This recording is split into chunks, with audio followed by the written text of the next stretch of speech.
Hello and welcome to Runescape. So there was a new quest released for free-to-play players, which takes place in the new sort of tutorial location of Ashdale. The quest is called Shadow over Ashdale, and it is for new players. However, the only requirements are you need to bring combat gear, as there is quite a bit of combat in it. There's combat scales to your level, so whatever level you are that's taking part in it, you will need to bring some combat gear. There's no specific combat requirements. Like, you don't have to bring melee or ranged, they're weak to all types of combat. So start the quest entirely, speak to the dwarf, and then get on the boat to head to Ashdale.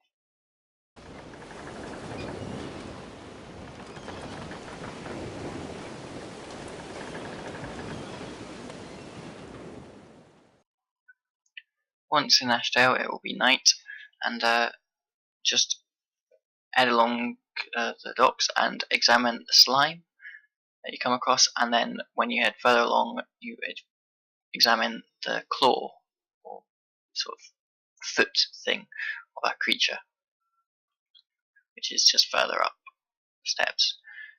After that, you'll head into the small little house and speak to the woman in the house, who will tell you that she was hiding and that all the villagers gone missing and they're not sure where they've been taken. After this, head down the steps through the back of the house and then go into the sewers. Once in the sewers, just head along and you'll find a bunch of rats. You don't need to kill these. There's also a couple of gold coin drops further along, which you also don't need to pick up unless you're a new player and you want some money.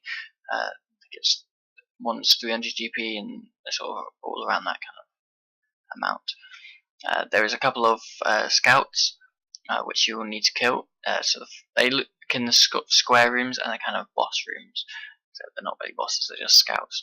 So just fight them, and each one will drop a fish, which you can use to heal up. They're not particularly hard to fight, and just use momentum. That's pretty easy. Once you're out of the sewers, you'll end up at the other end of Ashdale. Head along to the end of the island, and you'll have a bit more combat on the way with a couple more scouts. After this, you'll head into the house at the end of the island, and you'll come into a small room where the screen will sort of change to zoom in on you. You can examine the desk, and you'll get a little journal page which you can read, which sort of gives you a bit of lore. And then you can examine the figurehead, and you'll twist the head around, and a staircase will open to the cave system below. Head down these stairs once you're done.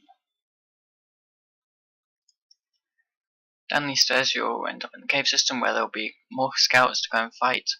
There'll be several scouts throughout this thing. They are pretty easy. In the first room, you can inspect the smuggler. He'll give you a journal book. This will be a diary, and you can go and get more lore of sort of the story of the whole quest, of how these creatures came to arrive. It's not important, but it's kind of useful if you like lore.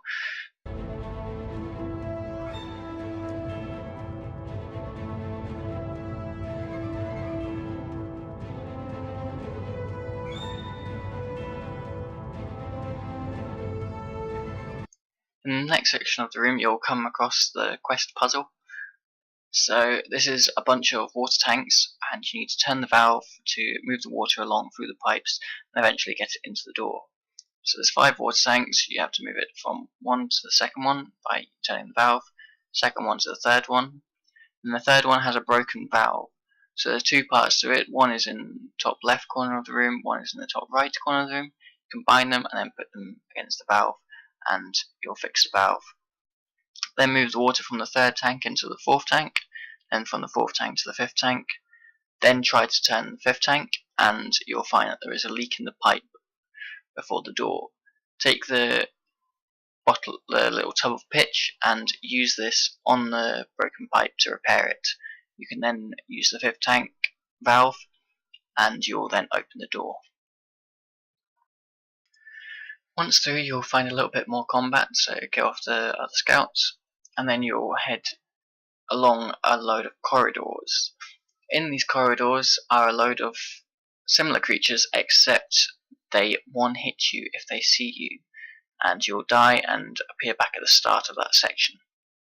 You won't lose any items or take any damage, like lose anything. If you do get killed, you'll just appear further back, but it's still annoying anyway.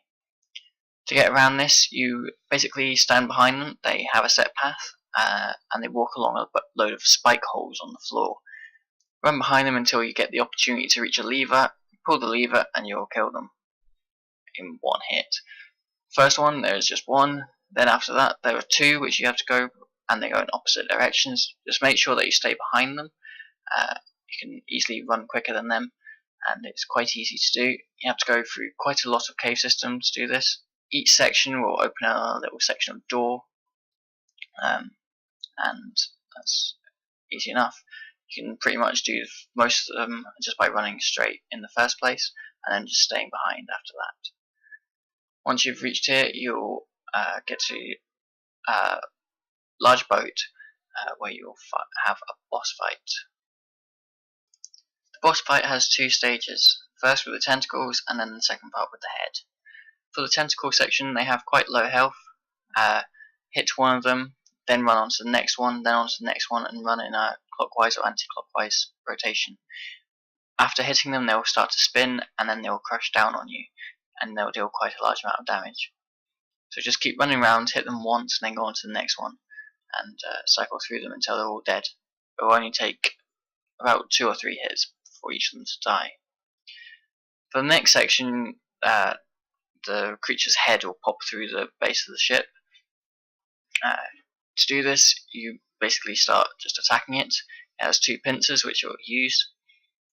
This has a set amount of stages to it as well. To start with, it will start spraying water at you.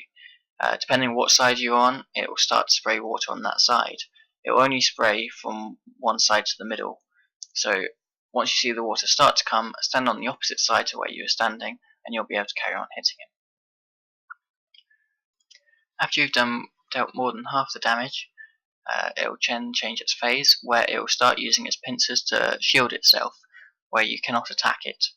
When this happens, it will then make a load of sort of acid kind of stuff appear on the ground.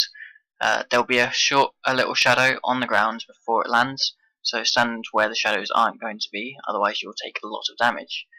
In between this, go back to attacking it and you can deal damage again. This boss deals quite a lot of damage and you may need to go and use food. However, it eventually dies, and it doesn't deal too much damage, it doesn't have too much health. So once you've avoided all the acid, you'll eventually kill it, and then that'll be that. All the people that are captured will then automatically be saved, because the area holding them will suddenly break apart, and then after that you can then go into a cutscene, and then you can ask to go back to Taverley. Once back in Taverley, speak to the dwarf and claim your rewards. These rewards include a couple of 300 XP lamps and some black pearls. These black pearls give bonus XP which scales your level, so they are quite decent rewards for any player. You're also going to get your 2 keys for your spin type things. And that's the quest complete. Thanks for watching, and I'll see you soon.